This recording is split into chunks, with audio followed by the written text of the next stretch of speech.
안녕하세요. 커피앤톡입니다. 오늘도 와주셔서 감사드리고요. 바로 사연 읽어보겠습니다. 안녕하세요. 결혼 2년차 20대 후반의 여성입니다. 저는 어릴 적 부모님이 이혼을 하시게 되면서 할아버지에게 보내져 시골에서 생활을 했었어요. 아버지께서 할아버지 댁에 가끔 찾아와 용돈도 주시고 맛있는 것도 사주시곤 했지만 아무래도 저는 부모님의 사랑을 제대로 못 받고 자라서 그런지 외로움을 많이 탔죠. 물론 시골의 또래 친구들이 아예 없는 것은 아니었지만 친구들로부터 비롯된 외로움이 아니었기에 저는 항상 속이 허하고 무언가 모자라다는 생각을 많이 하면서 자랐어요. 그래서인지 할아버지께서는 자꾸만 사랑을 갈구하는 어린 저를 보면서 뭐든지 다 해주려고 하셨죠. 그래서 저는 항상 저를 믿어주시고 지지해주신 할아버지에게 꼭 효도를 하겠다는 마음가짐 하나로 학창시절에 공부만 열심히 했어요. 그러나 노력이 무색하게도 제가 수능을 치르기 며칠 전에 할아버지께서는 뇌종양으로 돌아가시게 되었죠. 사실 저는 할아버지가 그렇게 편찮으셨는지 전혀 모르고 있었어요. 평소에 할아버지께서는 편찮으신 곳이 있어도 제 앞에서는 전혀 티를 내지 않으셨거든요. 할아버지 장례식장이 준비되고 있을 때 저는 고모로부터 할아버지에게 뇌종양이라는 병이 있었다는 말을 듣게 되었죠. 고모가 말씀하시는 것을 들어보니 할아버지는 이미 나이가 많아 치료에 의미가 없다고 생각하셨고 저를 맡아 키우고 있었기에 또다시 버려지는 상처를 주면 안 된다고 하면서 끝까지 치료를 받으려 하지 않으셨다고 해요. 그러면서 저에게는 절대 뇌종양이 있다는 말은 하지 말라고 하셨고요. 모든 이야기를 해주신 고모는 할아버지가 미리 맡겨두었다면서 편지 하나를 전해주셨어요. 그 편지 속에는 지금처럼 올바르게만 살아가면 된다고 삶을 포기하지 말라면서 하늘에서 할아버지가 항상 지켜보고 있겠다는 내용이 작성되어 있었죠. 그리고 장롱 밑에 할아버지가 통장 하나를 숨겨놓았으니 그 통장에 있는 돈을 찾아 대학교 입학할 때 사용하라고 적혀 있었어요. 그 편지를 받고 저는 편찮으신 것을 미리 알아보지 못해 너무 죄송해서 눈물만 흘렸죠. 그렇게 3일간의 장례식이 끝났고 저는 다시 할아버지와 살던 집으로 보내졌어요. 어렸을 때는 아버지가 가끔씩 할아버지 집에 찾아와 맛있는 것도 사주고 용돈도 손에 쥐어줬었는데 어느 순간부터는 나타나지 않았죠. 그런데 장례식에서 보니까 아버지는 제가 모르는 사이에 재혼까지 했는지 어떤 여자와 어린아이 2명을 함께 데리고 나타났어요. 그 여자와 어린아이 2명은 할아버지 장례식 내내 함께 있었는데 아버지는 그쪽 식구들만 챙기고 친딸인 저는 본체만 자더군요. 그리고 장례식이 끝나자마자 저를 할아버지 집에 데려다 놓으면서 이제 곧 성인이 될 테니까 자립이라는 것을 할 줄 알아야 한다며 알아서 잘 살아보라고 했어요. 그러면서 어릴 때처럼 제 손에 돈 몇 푼을 쥐어주고는 도망치듯 가버렸죠. 그렇게 저는 아버지와 연락이 아예 끊겼고 순식간에 고아가 되었어요. 할아버지가 없는 집에서 미치도록 외로웠고 힘들었죠. 그래도 살아보겠다고 할아버지 말씀대로 대학교에 가야겠다 싶어 수능을 봤어요. 그래도 다행히 저는 대학교에 합격할 수 있었고 곧바로 뒤를 돌아보지 않고 대학교 주변에 있는 자취방을 구해 살게 되었죠. 그리고 먹고 살기 위해 곧바로 아르바이트를 시작했어요. 다행히 할아버지께서 남겨주신 돈이 한동안 부족함 없이 먹고 살 수 있는 정도였지만 이후에 대학교 등록금에 자취방 월세까지 부담하려면 일을 하지 않을 수는 없었죠. 저는 대학교에 다니면서 공장에도 가보고 인형탈 아르바이트까지 안 해본 일은 없는 것 같아요. 기회가 있다면 무슨 일이든 다 했죠. 그러던 중 저는 우연히 음식점 아르바이트를 하게 되었고 그곳에서 지금의 남편을 만나게 되었어요. 처음에는 먹고 살기 바빠서 연애에는 전혀 관심이 없었고 남편은 그저 친절한 오빠 정도로만 생각했었죠. 그러나 남편은 본인의 마음을 적극적으로 표현했어요. 그리고 항상 말도 예쁘게 하고 따뜻한 면모가 있는 사람이었죠. 아무래도 제가 어릴 적부터 사랑을 많이 못 받고 자라서 그런지 남편이 항상 저를 먼저 챙겨주고 예쁜 말을 해주니까 자연스럽게 마음이 가게 되더라고요. 그래서 결국 저는 남편의 마음을 받아들였고 연애를 6년 가까이 했던 것 같아요. 남편은 연애를 하는 내내 저에게 지극정성이었고 기댈 곳 없는 저를 듬직하게 감싸 안아주었죠. 그래서인지 어느 순간부터 저는 이 남자라면 아버지처럼 무참히 자식을 버리는 짓은 하지 않고 가정을 끝까지 지키겠다는 생각을 하게 되었어요. 사실 그동안 부모님의 이혼으로 할아버지 댁에 맡겨지게 되면서 저는 평생 결혼이라는 것을 하지 않겠다고 다짐했었죠. 그러나 남편을 만나게 되면서 자연스럽게 마음을 열게 되었고 결혼을 생각해봐도 되겠구나 싶었어요. 물론 결혼을 생각하기에는 저와 남편 모두 너무 어렸고 한창 철이 없을 나이였죠. 하지만 저희 둘은 결혼을 해야겠다는 생각이 확고했고 연애 4년 차가 되었을 때 시댁에 찾아가 인사를 드리게 되었어요. 당연히 시부모님께서는 노발대발 난리가 났죠. 사랑에 눈이 멀어서 저의 상황을 전혀 생각하지 못한 채로 무턱대고 허락을 받으려 찾아갔거든요.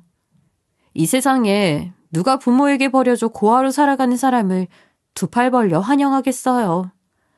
게다가 시댁에 인사를 드리기 위해 찾아갔을 때 저의 나이는 고작 24살이었고 대학교도 졸업 못한 상황이었어요.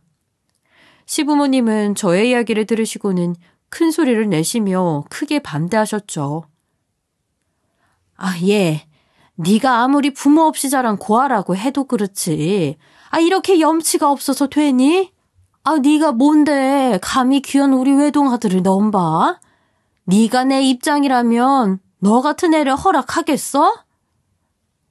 어머님, 아버님, 저 시훈 오빠 진심으로 좋아합니다. 제 사정이 좋지 않은 것은 알고 있지만 한 번만 믿고 저희 둘 허락해 주시면 안 될까요? 결혼 허락만 해주시면 앞으로 제가 정말 잘하겠습니다. 아무리 둘이 좋아 죽는다고 해도 절대 허락 못한다. 어차피 너희 둘 다 결혼을 생각할 만큼 나이가 많은 것도 아니고 새로운 사람 만나면 금방 잊혀질 테니까 그냥 여기서 마음 접어. 하나밖에 없는 우리 아들은 절대 너 같은 애랑 결혼시킬 일 없으니까. 엄마, 말이 너무 심한 거 아니야? 그리고 내가 좋아서 같이 살겠다는데 사정이 어떻든 예쁘게 살게 도와주면 안 돼? 부모한테 버려진 건 수연이 탓이 아니잖아. 이놈아, 부모가 안 된다고 하는 건 다 이유가 있는 거야. 네 엄마랑 내 체면도 있는데 어떻게 부모한테 버려진 고아를 집에 들여? 너희 결혼은 내 눈에 흙이 들어가도 절대 못 시키니까 그냥 마음 접어라. 아버님, 허락만 해주시면 절대 실망시키지 않고 잘 살겠습니다. 한 번만 도와주세요. 더 이상 들을 것 없어. 이 집에 고아 며느리 들일 생각 없으니까 당장 이 집에서 나가라. 결국 저와 남편은 시부모님의 허락을 받지 못한 채로 쫓겨나듯이 그 집을 나와야 했어요. 시어머니는 고아의 기운이 집에 남아있으면 안 된다면서 소금 바가지를 가지고 와서 여기저기 뿌려대기 시작했죠. 그 모습을 보고 너무 속상해서 하루 종일 눈물을 흘렸던 것 같아요. 남편은 시부모님의 차가운 반응에도 포기를 하지 않았는지 저에게 어떻게든 허락을 받아오겠다고 하더군요. 마찬가지로 저도 허락을 받기 위해 끝까지 노력을 해야겠다 싶어서 남편이 말리는데도 꿋꿋이 일주일에 3번 정도 시댁에 찾아가 인사를 드렸어요. 그러나 시부모님은 2년 정도의 시간이 지났음에도 끝내 허락을 하지 않으셨죠. 시간이 지날수록 저도 남편도 점점 지쳐갔고 점점 결혼에 대한 마음을 접게 되었어요. 시부모님께서 저렇게 완강하게 나오시니 저로서는 방법이 없었죠. 남편도 답답했는지 부모님 허락 없이 그냥 둘이 결혼해서 살자고 하면서 잘 사는 모습을 보여주면 결국 허락하시지 않겠냐고 하더군요. 하지만 저는 안 그래도 미운 털이 박혀있는데 그런 식으로 결혼하고 도장을 찍으면 나를 더 싫어하시지 않겠냐면서 거절을 했어요. 그래서 결국 저희 둘은 이러지도 저러지도 못한 채로 연애만 하면서 각자의 삶에 집중을 하기로 했죠. 저는 2년 동안 시부모님의 결혼 반대가 이어지는 사이에 학교 졸업한 후 운이 좋아 바로 취업을 하게 되었어요. 하지만 저와 4살 차이가 나는 남편은 군대를 다녀오고 대학교까지 졸업했는데도 불구하고 30이 되었으면서도 취업을 못하고 아르바이트만 하고 있었던 상황이었죠. 그 모습을 보고 이번 생에 결혼은 할 수 있을까 하는 생각이 들더라고요. 그런데 저희 연애 기간이 6년 정도 되었을 때 갑자기 남편이 아주 신이 나서 회사에 찾아온 적이 있었어요. 대체 무슨 일인가 싶었는데 시부모님께서 저희 2사람의 결혼을 허락했다는 거예요. 도저히 믿기지가 않아서 정말이냐고 거짓말하는 거 아니냐면서 되물었죠. 하지만 남편은 진짜라고 하면서 저녁에 시댁에 같이 가야 한다고 했어요. 그렇게 저녁이 되었고 저는 남편과 함께 긴장되는 마음으로 시댁에 찾아가게 되었죠. 정말로 시부모님께서는 저희 둘의 결혼을 허락해 주셨어요. 너희가 좋아 죽겠다는데 우리가 어떻게 끝까지 말리니? 원하는 대로 결혼해라. 정말 감사합니다, 어머니. 앞으로 제가 잘할게요. 우리 아들이 너 없으면 죽을 것 같다고 하니 마지못해 결혼 허락은 하지만 아직도 썩 마음에 드는 건 아니다. 하지만 어쩌겠니? 우리 아들이 너 없으면 안 된다고 하는데. 네, 감사합니다. 아무래도 너한테 혼수예단 받기는 힘들 것 같으니 너희도 결혼에 대한 지원과 도움은 바라지 마라. 결혼식부터 신혼집, 그 안에 들어가는 살림살이까지 니들이 알아서 해결해. 시온이한테도 이야기했지만 앞으로는 용돈도 끊을 생각이다. 결혼 허락을 해주신 것은 너무 감사한 일이었지만 지원과 도움을 바라지 말라고 하시니 앞으로 어떻게 해야 할지 막막했어요. 물론 시댁에 100% 기댈 생각은 없었지만 최소한 결혼식이나 신혼집같이 큰 돈이 들어가는 부분은 조금 도와주실 줄 알았거든요. 그런데 철없는 남편은 용돈도 끊을 것이고 모든 것을 알아서 하라는 시부모님의 말씀에 상의 한마디 없이 제가 살고 있는 자취방에서 살림을 차리면 되니 걱정 말라고 큰 소리를 치더군요.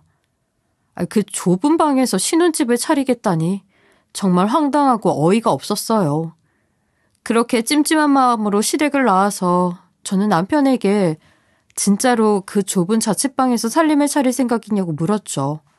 그랬더니 남편은 시부모님이 안 도와주신다는데 방법이 있냐고 좁은 곳에서 시작해서 차근히 늘려가면 된다고 했어요. 본인이 취직을 하고 안정된 생활만 찾으면 해결될 문제니까 그때까지만 참자고 하면서요. 정말 어이가 없었지만 결국 저는 남편 말을 따르기로 했죠.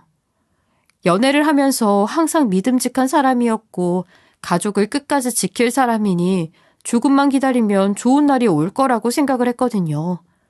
그리고 경제적인 여유가 없어 저희는 인생에 한 번뿐인 결혼식도 미룰 수밖에 없었어요.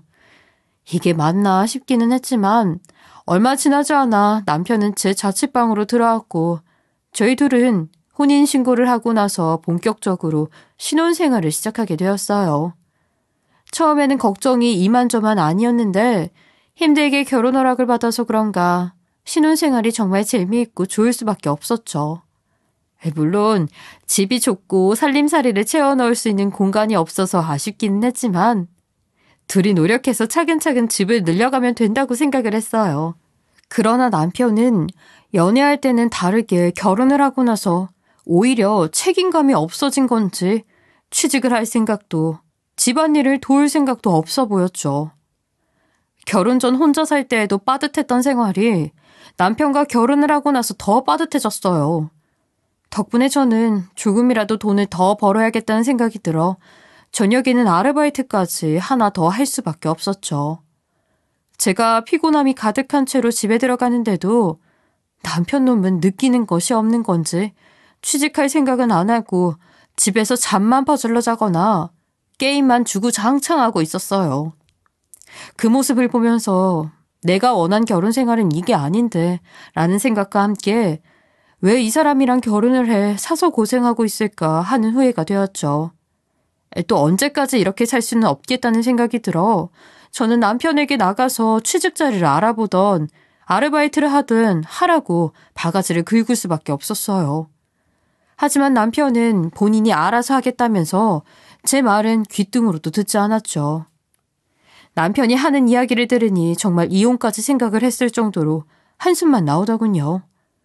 그러나 이왕 결혼까지 했는데 잘 살아보고 싶은 마음이 있다 보니 이혼 소리까지는 끝까지 꺼내고 싶지 않아 참으면서 살았어요.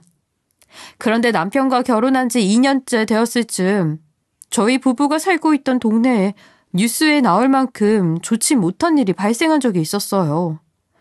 당시 남편은 저에게 바가지를 긁히고 울며 겨자 먹기로 저녁에 아르바이트와 대리운전 일을 하고 있었기에 집으로 돌아가면 저는 혼자 있는 시간이 많았죠.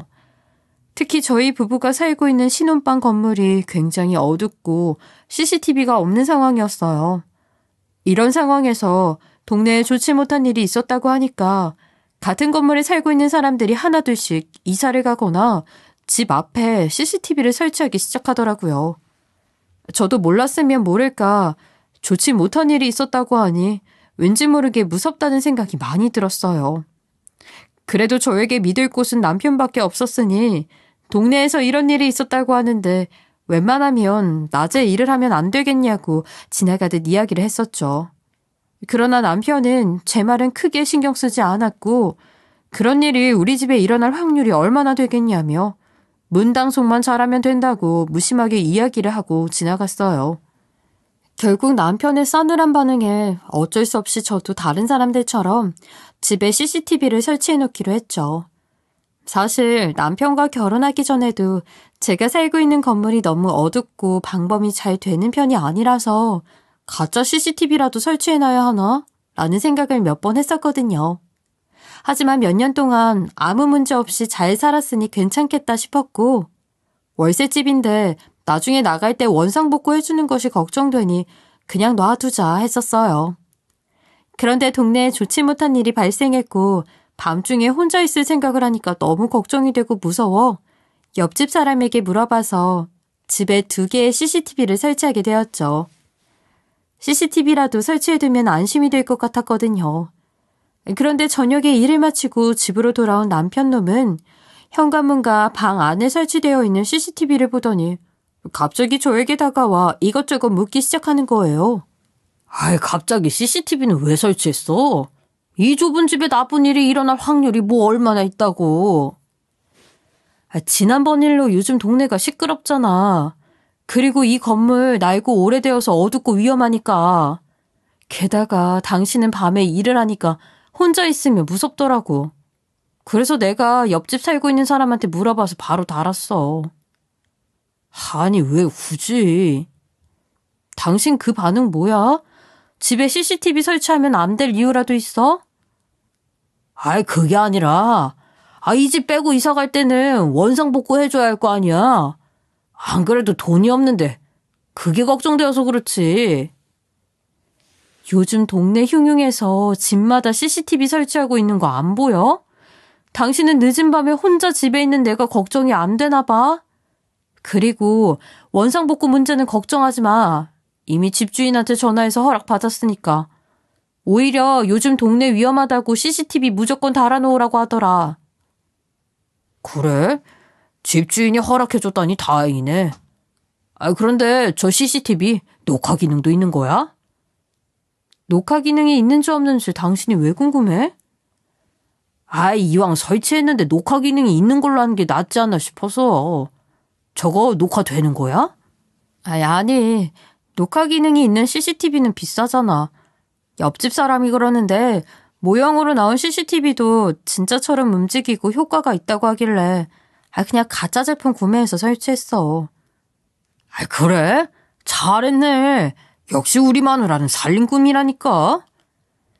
남편은 제가 가짜 CCTV를 설치해 놓았다고 하니까 그제야 활짝 웃더니 살림꾼이라는 헛소리를 해댔죠. 사실 저는 남편에게 가짜 제품이라고 거짓말을 했지만 녹화가 되는 진짜 CCTV를 설치했어요. 아무래도 남편이 집에 설치한 CCTV 제품이 녹화가 되는 건지 자꾸 캐물으니까 이 사람이 나한테 숨기는 게 있는 건가 하는 이상한 생각이 들었거든요. 그래서 기지를 발휘해 가짜 제품이라고 속이게 되었죠. 그리고 이틀 뒤 주말이 끝나고 저는 회사에 출근을 하게 되었어요. 그런데 자꾸만 휴대폰 어플에서 시도 때도 없이 알람이 계속 울리더군요. 일을 하는데 방해가 될 정도로 계속 휴대폰이 울려서 결국 저는 알람을 끄려고 어플에 접속을 했었어요. 그런데 어플에 접속을 하자마자 제 눈에 보였던 것은 어떤 여자와 함께 있는 남편의 모습이었죠. 처음에는 도저히 믿기지 않아서 어플을 종료하고 다시 들어가 봤어요. 그런데 확실히 남편 놈이 집에 여자를 끌고 와서 과한 스킨십을 하고 있는 것이 맞았죠. 남편의 이런 모습을 보려고 집에 CCTV를 설치했던 것이 아닌데 의도치 않게 불륜 현장을 실시간으로 목격하게 되니까 머리 끝까지 화가 났어요. 사실 제가 집에 설치했던 CCTV는 자동 녹화 기능이 있을 뿐만이 아니라 현관문이 열리고 닫히면 휴대폰으로 알람이 오게 되고 어플을 통해 실시간으로 집 안을 확인해 볼 수 있게 되어 있거든요. 그제야 저는 왜 그렇게 남편이 CCTV 녹화 기능이 있냐고 물었던 것인지 그 이유를 확실히 알게 되었죠. 마음 같아서는 당장 집으로 쫓아가서 남편 놈과 불륜녀의 머리채를 쥐어잡고 싶었지만 당시 제가 회사에서 근무를 하고 있던 상황이어서 집으로 달려갈 수 없었어요. 그래도 다행히 CCTV 자동 녹화 기능이 있다 보니 남편의 불륜 현장 증거를 손쉽게 확보할 수 있었죠. 그동안 남들처럼 취직을 해서 돈을 못 벌어와도 그리고 저에게 해준 것이 없어도 저를 사랑한다는 그 마음 하나로 결혼 생활을 버텼기에 남편에 대한 배신감이 높을 수밖에 없었어요. 그래도 일은 해야 하니까 다시 회사 업무를 시작했는데 아무래도 남편 불륜 사실 때문에 큰 충격을 받아서 그런지 집중이 잘 안 되더군요. 게다가 갑자기 두통이 심해져 머리를 부여잡고 있는데 CCTV 어플에서 또다시 알람이 오기 시작했어요. 사실 CCTV 영상을 보면 속만 터지니까 웬만하면 안 보려고 했죠. 어차피 집에 불러들인 여자가 밖으로 나갈 때 빼고는 남편이 현관문을 여는 것 밖에는 없을 테니까요. 그런데 남편 놈이 왔다 갔다 하는 것 치고는 CCTV 어플 알람이 과도하게 울렸죠. 대체 뭘 하길래 알람이 시도 때도 없이 울리나 싶어서 저는 곧바로 화장실에 들어가 어플을 열어봤어요. 그런데 남편이 집으로 불러들인 여자가 밖으로 나간 후 얼마 지나지 않아 또 다른 여자가 신혼집으로 들어가는 모습이 찍혀 있는 거예요. 당연히 처음엔 제 눈을 의심했죠. 아무리 남편이 불륜을 피운다고 해도 그렇지 여자를 여러 명 끼고 있을 리가 없잖아요. 하지만 아무리 영상을 비교해봐도 서로 입고 있는 옷 스타일이 달랐고 무엇보다 CCTV에 찍혀있는 얼굴도 미묘하게 달랐죠. 두 여자와 불륜을 저지르다니 정말 간도 크다 싶었어요. 그런데 더 기가 막히고 경악스러웠던 것은 남편의 불륜녀가 2명이 아니었다는 거예요. 퇴근하는 길에 집에서 무슨 일이 있었는지 제대로 확인을 해야겠다 싶어 녹화본을 다시 돌려보았더니 2번째 여자가 오기 전에 또 다른 여자가 신혼집에 들어간 것을 확인했거든요. 남편은 역시나 신혼집에서 그 여자랑 과한 스킨십을 했고요. 한 명도 아니고 3명의 불륜녀가 있다니 정말 황당하고 기가 막혔죠. 그래서 처음에는 녹화본을 보여주고 남편 앞에서 난리를 칠 생각이었어요. 하지만 다시 생각해보니 불륜은 쌍방으로 일어난 일인데 남편 앞에서만 난리를 쳐 사과를 받아내는 게 큰 의미가 있을까 하는 생각이 들었죠. 마침 CCTV 녹화본도 가지고 있으니 남편 놈과 불륜녀들에게 제대로 된 복수를 해야겠다 싶었어요. 그래서 남편에게 3명의 불륜녀가 있다는 것을 알게 된 그날, 저는 집에 들어가서도 확실한 복수를 위해 남편에게 절대 티를 내지 않았죠. 마침 다음 날부터 5일간은 저의 휴가였기에 복수를 하기 딱 좋은 시기가 아닌가 생각이 들었어요. 그래서 다음 날부터 남편과 불륜녀들에게 복수를 하기 위해서 움직이기로 했죠. 다만 복수를 시작하기 위해서는 신혼집에 왔다 갔다 하는 3명의 불륜녀들이 누구인지 알아야 했기에 다음날 저는 출근을 하는 척 하면서 밖으로 나와 집 앞에서 그 여자들이 오기를 기다렸어요. 혹시나 신혼집에 찾아오지 않으면 어쩌나 하는 생각을 하기도 했는데 역시나 제가 출근한다고 밖으로 나온 지 1시간도 안 되어서 여자 한 명이 찾아왔더라고요. 멀리서 지켜봤는데 남편이 밖으로 마중까지 나와 있었죠. 저는 그 모습을 모두 사진으로 남겨놨어요. 첫 번째로 집에 들어간 여자는 집에 들어간 지 40분 정도 후에 밖으로 나왔고 곧바로 저는 그 여자의 뒤를 쫓아갔죠. 복수를 하기 위해서는 그 여자의 직장이 어딘지 알아야 했거든요. 그 여자의 뒤를 쫓아가 보니 저희 집에서 15분 거리에 있는 피아노 학원으로 들어가더라고요. 몰래 숨어서 보니 학원 안에서 나이가 지긋한 여성분이 나오면서 선생님 오셨냐고 인사를 건네는 것을 보니까 피아노 학원 강사인 듯 보였어요. 불륜녀의 직장을 확인했으니 저는 다시 실시간으로 CCTV 영상을 보면서 신혼집 앞으로 돌아가게 되었죠. 그런데 마침 집 주변에 도착하자마자 2번째 불륜녀와 남편놈이 집에서 나오는 모습을 보게 되었어요. 어쩜 이렇게 딱 맞아 떨어지는지.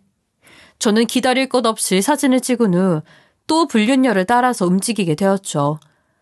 그런데 2번째 불륜녀의 직장도 저희 신혼집에서 10분 정도 떨어진 거리에 있는 헬스장이었어요. 데스크에 앉아있는 사람에게 살짝 물어보니까 헬스 트레이너인 것 같았죠. 그렇게 2번째 불륜녀의 직장까지 알아낸 후에 3번째 불륜녀의 직장까지 알아내려고 집 주변에서 기다리는데 늦은 오후가 되어서야 신혼집으로 찾아오더군요. 3번째로 찾아온 불륜녀의 차림을 보니 다른 불륜녀들과는 달리 굉장히 깔끔한 편이었죠. 언뜻 보면 회사원이나 공무원과 같은 느낌이었어요. 그리고 늦은 오후가 되어서 집에 찾아온다는 것은 이미 퇴근을 한 상태라는 것인데 어떻게 직장을 알아내야 할지 막막했죠. 그래서 일단 집이 어딘지 먼저 알아봐야겠다는 생각에 그 여자가 밖으로 나오기를 기다렸어요. 3번째 불륜녀도 1시간 정도 신혼집에 있다가 남편놈 손을 잡은 채 밖으로 나왔고 헤어지기 싫은 건지 10분 동안 그 자리에서 움직이지 않다가 한참 후에 이동하기 시작했죠. 그렇게 저는 남편놈의 3번째 불륜녀를 뒤쫓아갔는데 초등학교 주변을 지나칠 때쯤 어떤 여자가 불륜녀 앞으로 다가오더니 갑자기 본인 아이 이야기를 하는 거예요. 그렇게 길에 서서 한참을 이야기하다가 불륜녀는 내일 학부모 상담 때 뵙겠다면서 1학년 3반으로 오시면 된다고 하고는 밝게 웃으며 가더군요. 그때 감이 왔죠. 이 여자 초등학교 선생이고 지나가는 아이들이 이 여자에게 인사를 하는 것을 봐서는 바로 앞에 있는 학교에서 근무를 하고 있구나 라는 것을요. 남편의 불륜녀는 신혼집에서 20분 정도 떨어진 주택에 살고 있는 듯 보였어요. 이후 제가 집에 들어가니까 남편놈은 출근을 하고 없더군요. 우선 저는 계획대로 그 여자들의 직장에 불륜 사실을 알리는 방식으로 복수를 하기로 했죠. 일단 저는 초등학교 홈페이지 게시판과 동네 학부모들이 많이 모여있는 인터넷 사이트에 익명으로 글을 남겼어요. 남편놈이 저에게 들켜 양심 고백을 하는 것처럼요. 그리고 헬스 트레이너 불륜녀는 어떻게 해야 하나 고민을 하다가 헬스장으로 남편놈이 보낸 것처럼 그동안 그 여자를 재미로 만나왔던 거고 이제 불륜을 하기 싫으니 헤어지자는 식으로 컴퓨터를 이용해 작성해서 빠른 우편 하나를 다음날 보냈어요. 다른 불륜녀들보다 아침에 우편을 붙여서 소식이 조금 늦겠지만 그래도 수취인을 그 여자가 아닌 헬스장으로 작성해 놓았으니 사정이 뜯어보고 난리가 날 것이라고 예상을 했죠. 그리고 아침에 우체국에 방문하기 전 남편에게는 휴가라고 이야기를 했었기에 계속 함께 집에 있었어요. 그런데 왠지 모르게 기대가 되더라고요. 분명히 오전이 지나면 불륜녀 둘이 난리가 날 것이 뻔했으니까요. 역시나 점심을 먹으려고 준비를 하고 있었는데 갑자기 남편의 핸드폰이 계속해서 울렸죠. 남편은 핸드폰 화면을 보더니 담배 한 대 피우고 오겠다며 급하게 밖으로 나갔어요. 저도 곧바로 남편을 몰래 뒤쫓아갔죠. 남편은 휴대폰을 들고 집 앞 공원으로 향했고 저도 모습이 보이지 않을 정도로 최대한 가까이 가서 통화 내용을 들었어요. 남편은 한적한 공원이라 보이는 사람이 없으니까 쪽팔린 것도 모르고 담배를 피우면서 크게 전화를 했죠. 통화음을 최대로 올렸는지 핸드폰 밖으로까지 말소리가 들렸는데 통화 소리를 들어보니까 초등학교 교사 불륜녀가 전화를 한 듯 보였어요. 당신 미쳤어? 아무리 와이프한테 들켰다고 해도 그렇지. 학교 홈페이지에 그런 글을 올리면 어떡해? 그게 무슨 소리야? 내가 글을 올렸다는 건 뭐고?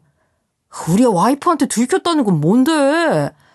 지금 내 와이프 아무것도 모르고 집에서 밥하고 있다. 내가 바람 피우는 걸 알고 있다면 나 지금 반쯤 죽어 있어야 해. 그럼 이 글은 뭔데? 1학년 3반 담임이랑 바람을 피웠다면서 당신이 양심 고백하고 반성한다는 이 글은 대체 뭐냐고? 내가 어떻게 알아? 나 그런 걸 쓴 적 없어. 그리고 아무리 우리 와이프가 바람 피우는 사실을 알았다고 해도 네가 1학년 3반 담임이라는 걸 어떻게 알아? 설마 네가 나 몰래 다른 놈이랑 만나고 있는 거 아니야? 뭐라고? 나 그렇게 비양심적인 여자 아니거든? 당신이 와이프한테 들켰으니까 학교 홈페이지에 이런 글이 올라왔겠지. 내가 너처럼 덤벙거리는 사람인 줄 알아? 난 철저해서 절대 흔적을 안 남기지. 분명히 네가 처신을 잘못해서 이런 일이 벌어진 거니까. 너 숨겨는 다른 놈한테 확인 한번 해보던가. 남편 놈은 불륜녀한테 승질을 내더니 먼저 전화를 끊어버렸어요. 두 사람은 서로의 탓을 하며 큰 소리를 내면서 싸웠는데 통화 내용을 뒤에서 듣고 있으니 볼만하더군요. 남편 놈은 전화를 끊고 나서 갑자기 이게 무슨 일이냐며 혼잣말을 하더니 마저 담배를 피웠죠. 그 사이에 저는 집에 들어가서 요리를 하고 있는 척 했어요. 그리고 남편은 집에 들어와서 시치미를 뚝 떼고 제가 차린 밥을 먹었죠. 그렇게 한참 점심을 먹고 있는 와중에 또다시 휴대폰이 울렸어요. 남편은 아르바이트하고 있는 곳 사장님이라면서 전화 좀 받고 오겠다며 뛰어나갔죠. 저도 몰래 뒤따라갔고 남편은 또다시 한적한 공원으로 가서 전화를 받았어요. 당신 지금 어디야? 당신 전화 받으려고 공원에 나왔어. 내가 당신 있는 곳으로 갈 테니까 꼼짝 말고 있어. 여기로 오겠다고? 너 지금 출근해야 할 시간 아니야? 기다려. 첫 번째 불륜녀의 전화는 그렇게 끊어졌고 얼마 지나지 않아 남편 앞에 나타났죠. 남편의 첫 번째 불륜녀는 화가 많이 난 듯 남편을 보자마자 곧바로 손을 올렸어요. 무슨 짓이야? 네가 뭔데 나한테 손을 올려? 무슨 짓이냐고? 네가 지금 나한테 할 소리야? 네가 올린 글 때문에 나 오늘 백수 됐어. 뭐? 무슨 글? 넌 또 왜 그러는데? 모르는 척 하지 마. 네가 어제 양심 고백이라면서 내가 근무하는 학원 이름까지 밝히고 인터넷에 글 싸질러 놨잖아. 네가 올린 그 글 때문에 출근하자마자 학부모들 잔뜩 쫓아와서 학원 뒤집어졌어. 원장은 그 일 때문에 애들 반이나 나갔다고 고소해서 손해배상 청구한다더라. 너 이거 어떻게 책임질 거야? 뭐라고? 너도 글 때문이라고? 첫 번째 불륜녀의 이야기를 듣고 그제야 남편 놈은 쎄함을 느꼈던 것 같아요. 상황을 보니 저는 금방 집으로 들어오겠다 싶어서 급하게 신혼집으로 뛰어들어갔죠. 예상대로 남편은 급하게 집으로 들어오더니 저에게 다가와 차마 본인이 바람을 피웠다는 것은 말하지 못하고 은근히 뭐 알고 있는 거 있냐고 떠봤어요. 저는 두 번째 헬스장 불륜녀의 반응까지는 못 봐서 아쉬웠지만 이때다 싶어서 남편 앞에 녹화 영상을 보여줬죠.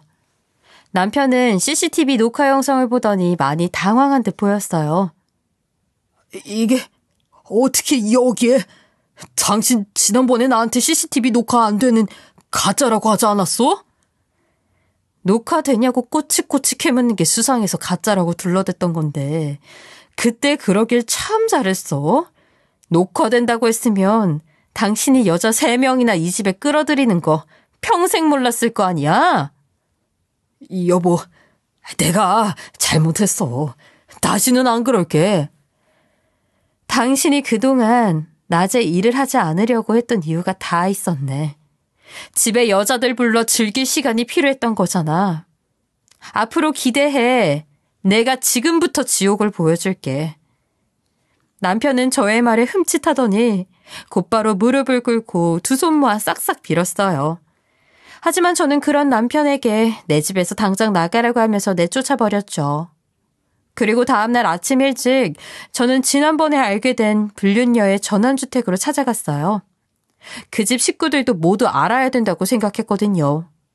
그런데 전원주택 앞에 도착했는데 이상하게 불륜녀 셋이 같은 집에서 나오는 모습이 보였어요. 처음에는 제가 잘못 봤나 싶었죠. 아니, 어떻게 남편이 같은 집에 살고 있는 3명의 여자와 바람을 피우겠어요. 뒤를 몰래 쫓아다니며 직장 조사를 할 때는 전혀 몰랐는데 불륜녀들 얼굴을 보니까 은근히 닮은 구석이 있는 듯했죠. 아무래도 한 집에 같이 나오는 게 이상했어요.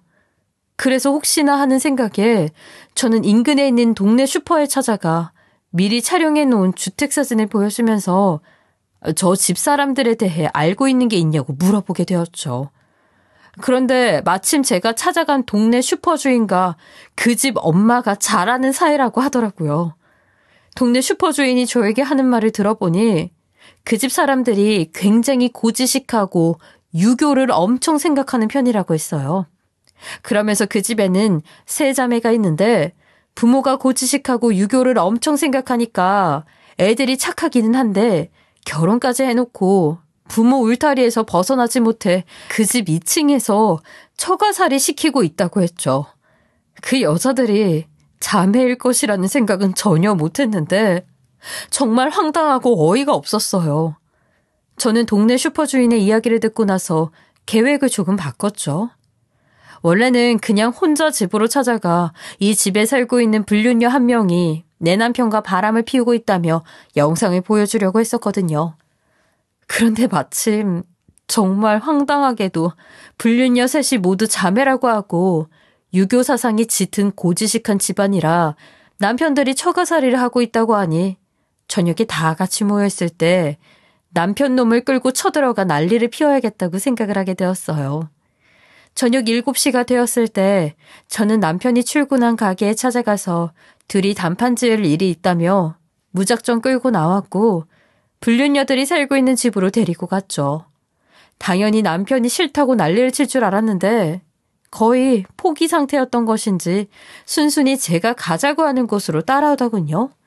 그렇게 저는 3자매가 살고 있는 전원주택에 도착했고 곧바로 벨을 누른 후 따님들 일과 관련해서 꼭 아셔야 할 일이 있다면서 문 좀 열어달라고 했어요. 그랬더니 3자매의 아버지로 보이는 사람이 문 앞까지 나와서 대체 무슨 일인데 그러냐고 집안에 친척들이 와 있어서 급한 일 아니면 다음에 다시 오시라고 하더군요.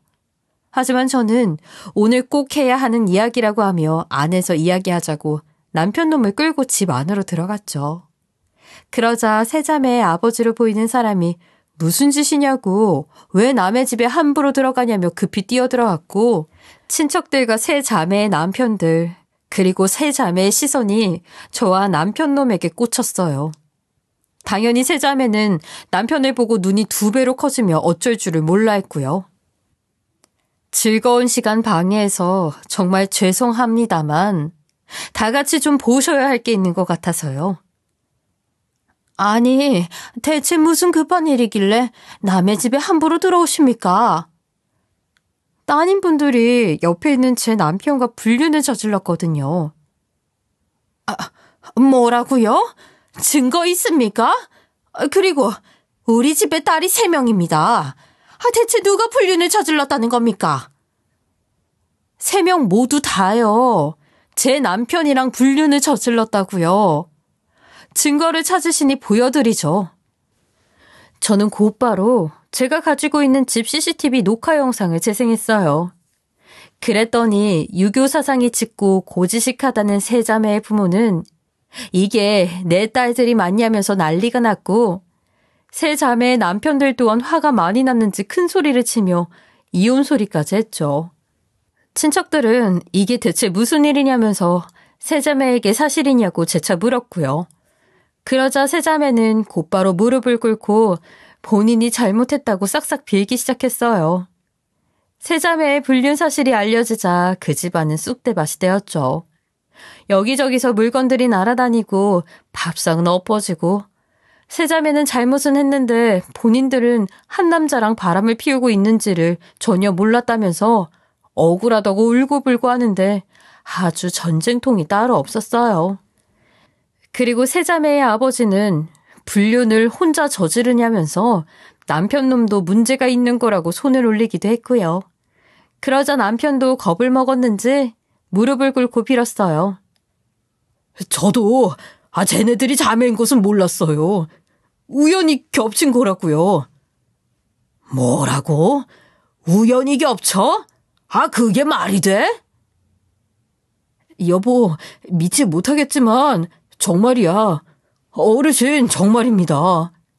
우연히 헬스장에 등록했다가 한 명을 만나게 되었고, 이후에 헬스장에서 운동하는 초등학교 선생이랑 눈이 맞았고, 초등학생 선생인 저 여자가 피아노 학원에 뭘 좀 갖다 달라고 해서 피아노 학원에 자주 들락날락하다 만났어. 저 셋 다 자기 언니 동생이라는 말은 안 해서 몰랐다고. 진짜 자매인 줄은 몰랐다고. 하나도 아니고 둘도 아니고 셋씩이나. 너 진짜 동물이니? 난 너 용서 못해. 너도 미쳤지만 저것들도 미쳤다고. 여보, 나 진짜 반성하고 있어. 한 번만 봐주라. 아니, 내가 너를 용서할 일은 없을 거야. 이혼 소송할 거니까 준비나 열심히 해. 당신 세 자매 남편들까지 모두 감당하려면 정신없겠네? 저는 이 말을 끝으로 난장판이 된 집을 나왔어요.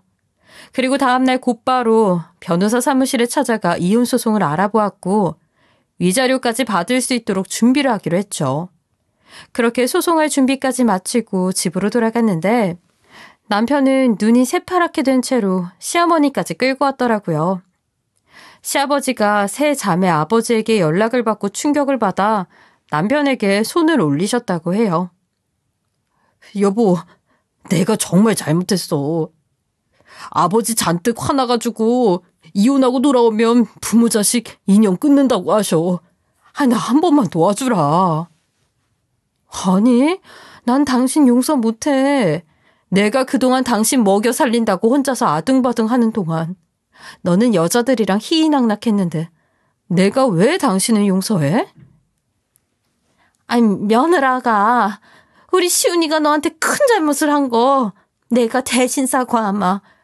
그러니까 우리 아들 한 번만 용서해다오. 너희들 힘들게 허락받아 결혼했는데 2년 만에 이혼남 이혼녀 되면 안 되잖아. 매번 저만 보면 힘들게 결혼 허락했다고 하시는데 어머니도 어머님 아들 답이 없으니까 허락하신 거잖아요. 제가 모를 줄 알았어요? 결혼하고 나서 인사드리러 갔다가 어머님이 아버님이랑 안방에서 하시는 말씀 다 들었어요. 저 사람 학력 안 좋아서 취직 안 될 것 같은데 마침 제가 취직을 했다고 하니까 결혼시킨 거라면서요. 그리고 이게 용서할 수 있는 일인가요? 세 자매랑 동시에 불륜을 저질렀는데 저놈이 그 여자들이랑 무슨 짓을 했을 줄 알고 용서를 해요. 저는 끝까지 이혼 소송 할 거니까 위자료나 두둑히 준비해 놓으세요. 남편과 시어머니는 끝까지 용서해달라고 제 바지가랑이를 붙잡고 늘어졌지만 저는 끝까지 쳐내고 집으로 들어갔어요. 이후 예정대로 이혼 소송이 진행되었고 저는 무사히 이혼을 할 수 있게 되었죠. 그리고 전 남편은 저에게 위자료를 줘야 했고요. 당연히 이전 시모가 도와주겠지 싶었지만 이전 시부가 전 남편에게 노발대발 하시면서 이제 내 자식 아니니까 네가 알아서 하라고 했나 봐요. 전 남편이 전화가 와서 사정을 이야기하며 기한을 조금만 더 주면 안 되겠냐고 하더군요. 세 자매들의 남편들에게도 상간남 소송이 걸려 그 사람들한테도 줄 위자료가 억이 넘는다고요. 하지만 저는 무조건 기한 내에 내놓으라고 했고 결국 전 남편은 대출까지 받아서 겨우 마련해 보냈다고 메시지를 보내왔어요. 이혼까지 한 마당에 전 남편이 대출을 받든 뭘 하든 제가 무슨 상관이겠어요. 그래서 저는 전 남편의 문자에 답장조차 하지 않았죠. 그리고 전 남편과의 이혼이 마무리가 되자마자 저 역시 세 자매들에게 상간녀 소송을 걸었어요. 아마 직장에 월급 압류 서류 보냈으니 불륜 저지른 소문은 삽시간에 나지 않을까 싶어요. 이번 일을 겪어보니 예전에 할아버지께서 해주신 원후취월이라는 말이 떠오르네요. 자신의 분수도 모르고 날뛰다가 목숨을 잃는다는 말인데 지금 전 남편의 상황이 딱 그렇잖아요. 본인 분수도 모르고 사랑에 눈이 멀어 욕심나는 대로 바람을 피웠다가 결국 이혼도 당하고 위자료도 뜯기게 되는 결말이라니 참 우습네요. 앞으로 전 남편이 지난 날을 반성하고 정신 좀 차리면서 살았으면 좋겠습니다. 저의 한탄스러운 긴 이야기 들어주셔서 감사합니다. 지금까지 커피앤톡이었습니다. 오늘도 끝까지 함께 해주셔서 감사하고요. 다음 영상으로 또 찾아뵙겠습니다.